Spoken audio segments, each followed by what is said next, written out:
ডেৰ মাহে সন্ধানহীন হৈ থকা এজন 50 ঊৰ্ধৰ ব্যক্তিৰ মৃতদেহ পিটনিৰ মাজত উদ্ধাৰ হোৱা ঘটনাই তীব্ৰ চাঞ্চল্যৰ সৃষ্টি কৰিছে গোৱালপাৰা জিলাৰ ধূপধৰাত।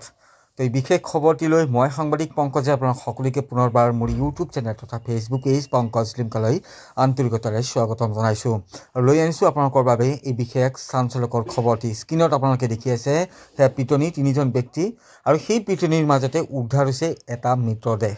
আৰু এই যিটো মৃতদেহ উদ্ধাৰ হৈছে সেই লোকজন বিগত 1.5 মাহে নিৰুদ্দেশ হৈ আছিল।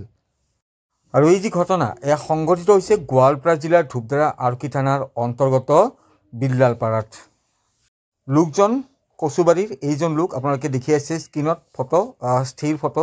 আৰু এই স্থিৰ ফটো থকা লোকজনৰ নাম হৈছে দীনেশ ৰাভা। দীনেশ ৰাভাৰ বয়স প্ৰায় 55 বছৰ বুলি জানিব পৰা গৈছে আৰু তেওঁ বিগত 1.5 মাহে নিৰুদ্দেশ হৈ আছিল। নিৰুদ্দেশ হৈ থকা লোকজনৰ মৃতদেহ এনেদৰে কিদৰে আচলতে পিটনিৰ মাজত সোমাই পৰিল সেয়া ৰহস্যজনক অৱস্থাত, গোটেই যি ঘটনা আচলতে সেয়া ৰহস্যজনক অৱস্থাত আছে। পৰিয়ালৰ লোকে সন্দেহ প্ৰকাশ কৰিছে যে কোনো দুৰ্বৃত্তই আচলতে নৃশংসভাৱে দীনেশ ৰাভাক হত্যা কৰিছে আৰু হত্যা কৰি এনেদৰে পিটনিৰ মাজত পুতি পেলাই থৈ দিছিলে।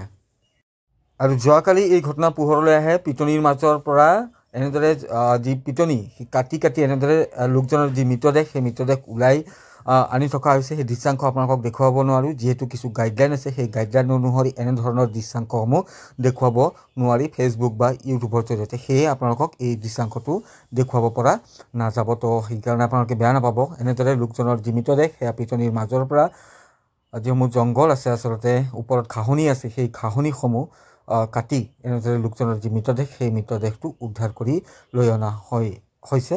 আৰু তাত ধূপধৰা আৰক্ষীৰ দল, ধূপধৰা আৰক্ষী থানাৰ ভাৰপ্ৰাপ্ত আৰক্ষী বিষয়াৰ লগতে দণ্ডাধীশ আছিল। দণ্ডাধীশৰ উপস্থিতিত লোকজনৰ যি মৃতদেহ সেয়া পিটনিৰ যি ঘাঁহনি সেই ঘাঁহনিসমূহ কাটি লোকজনৰ মৃতদেহটো পিটনিৰ পৰা উদ্ধাৰ কৰি লৈ অনা হয়। প্ৰাথমিক তদন্ত কৰা হৈছে। প্ৰাথমিক তদন্ত কৰাৰ পিছতে লোকজনৰ যি মৃতদেহ সেয়া মৰণোত্তৰ পৰীক্ষাৰ বাবে প্ৰেৰণ কৰা হৈছে। আপোনালোকে দেখি আছে দণ্ডাধীশ আৰু দণ্ডাধীশৰ উপস্থিতিতে লোকজনৰ যি মৃতদেহ সেয়া উদ্ধাৰ কৰা হৈছে। তো পৰিয়ালৰ লোকৰ যি মন্তব্য সেয়া আছে, মন্তব্য আপোনালোকক শুনাম। আৰু মাঘ বিহুৰ সময়ছোৱাতে এই লোকজন নিৰুদ্দেশ হৈছিল আৰু তেওঁৰ যি বাসগৃহ সেয়া হৈছে ধূপধৰা আৰক্ষী থানাৰ অন্তৰ্গত কচুবাৰীৰ পৰা বিল্লালপাৰাত য'ত মৃতদেহটো উদ্ধাৰ হৈছে প্ৰায় 1.5-2 কিলোমিটাৰ দূৰত্ব বুলি জানিবলৈ দিছে পৰিয়ালৰ লোকে। তো সেই লোকজন এই য'ত মৃতদেহ উদ্ধাৰ হৈছে সেই তাত তামোলৰ বাগান আছে বুলি জানিব পৰা গৈছে আৰু সেই বাগান তেওঁ দৈনিক ৰখিবলৈ গৈছিল, চোৱা চিতাৰ বাবে তেওঁ নিতৌ গৈছিল বুলি জানিবলৈ দিছে পৰিয়ালৰ লোকে। আৰু তাৰপিছতে হঠাৎ তেওঁ মানুহ বিহুৰ দিনাখন নিৰুদ্দেশ হৈ পৰিছিল। পৰিয়ালৰ লোকে ইতিমধ্যে ধূপধৰা আৰক্ষী থানাত দীনেশ ৰাভা নিৰুদ্দেশ হোৱাৰ যি খবৰ সেই খবৰ ইতিমধ্যে ধূপধৰা আৰক্ষী থানাক জনাইছিল, লিখিতভাৱে জনাইছিল। আৰক্ষীয়েও বহুত বিচাৰ খাচৰ কৰিছিল যদিও তেওঁলোকে সন্ধান উলিয়াব পৰা নাছিল। কিন্তু পিছত দেখিবলৈ পোৱা গ'ল যে ঘৰৰ পৰা প্ৰায় 1.5-2 কিলোমিটাৰ নিলগত এনেদৰে পিটনিৰ মাজত লোকজনৰ মৃতদেহ উদ্ধাৰ হৈছে। যোৱাকালি স্থানীয় কেইজনমান লোকে মাছ মাৰিব গৈছিল, তেওঁলোকৰ লগত এটা কুকুৰ গৈছিল আৰু সেই কুকুৰটোৱে লোকজনৰ মাংস আচলতে ভক্ষণ কৰিবলৈ লৈছিল। তেতিয়া সন্দেহ প্ৰকাশ কৰিছিল যে ইয়াত আচলতে আছে কি, স্পষ্টভাৱে যিহেতু দেখিবলৈ পোৱা যোৱা নাছিল তাত কি আছে। আৰু এই যিটো এই বাঁহডাল দেখিছে তেওঁলোকে পৰিয়ালৰ লোকে সন্দেহ প্ৰকাশ কৰিছে যে এই বাঁহডালেৰে লোকজনক আচলতে মৰিয়াই হত্যা কৰি পিটনিৰ মাজত পেলাই থৈ দিছে। তো কুকুৰে যেতিয়া মাংস খাল তেতিয়া লোককেইজনৰ সন্দেহ হ'ল আৰু তেওঁলোকে খবৰটো অন্য লোকক দিলে আৰু তেওঁলোকে পৰীক্ষা নিৰীক্ষা কৰি ঘটনাস্থলীত উপস্থিত পৰীক্ষা নিৰীক্ষা কৰি চালে যে ইয়াত এটা মৃতদেহ আছে। আৰু মৃতদেহটো আজিৰ তাবিজ আৰু কাপোৰৰ জৰিয়তে চিনাক্ত কৰা হয় যে 1.5 মাহ পূৰ্বে কচুবাৰীৰ নিৰুদ্দেশ হোৱা দীনেশ ৰাভা নামৰ প্ৰায় 55 বছৰীয়া লোকজনৰে মৃতদেহ হয় বুলি চিনাক্ত হয়। তেওঁৰ পুত্ৰ চিনাক্ত কৰে, পৰিয়ালৰ লোকে চিনাক্ত কৰে। মন্তব্য আছে সেয়া শুনাই। এই দিনটোতো আমাৰ নিৰ্দেশ হৈছিল তাৰমানে মাঘ বিহু, যিটো মানে আমাৰ মানুহ বিহু জানুৱাৰী 2025-ৰ 18 তাৰিখ আছিল।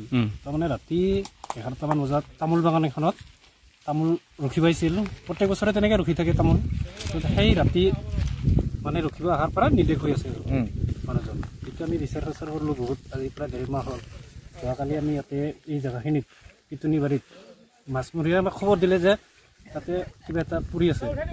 আমি গাঁৱৰ ৰাইজৰ মানুহ সকলো আহিলোঁ আহি পেলাই চাওঁ যে মানুহ বুলি চিনি পোৱা গ'ল যেন অলপ ওলাই আছিল বিচাৰ কৰি চালোঁ তাৰ কাৰণে আমি প্ৰশাসনক বা পুলিচ আৰক্ষী বিষয়া ধূপধাৰাত আমি খবৰটো জনালোঁ চালে ছাৰ আহি চালে তাৰপিছত গাঁৱৰ মানুহবিলাকো আহি চালে যে হয় সঁচাকৈ মানুহ হয় কিন্তু কোনজন মানুহ সেইজন আমি হেৰি চিনাক্ত কৰিব পৰা নাছিলোঁ গতিকে আজি প্ৰশাসনৰ বিষয়তে চিনাক্ত কৰিব পাৰিলোঁ যে দীনেশ ৰাভা যিটো কচুবাৰী গাঁৱৰ চেকুৱাৰী পাৰ্ট 1 হয় সেই মানুহজনক চিনাক্ত কৰা হ'ল আৰু কি আজি দীনেশ ৰাভা নাম বয়স কিমান হ'ব বয়স মোটামুটি 55 বছৰ হ'ব আৰু ঘৰটো কিমান দূৰ ইয়াৰ পৰা য'ত ডেড বডি প্ৰায় মোটামুটি ডেড বডি থকাৰ প্ৰায় 2-1.5 কিলোমিটাৰ হ'ব আৰু ঘৰটো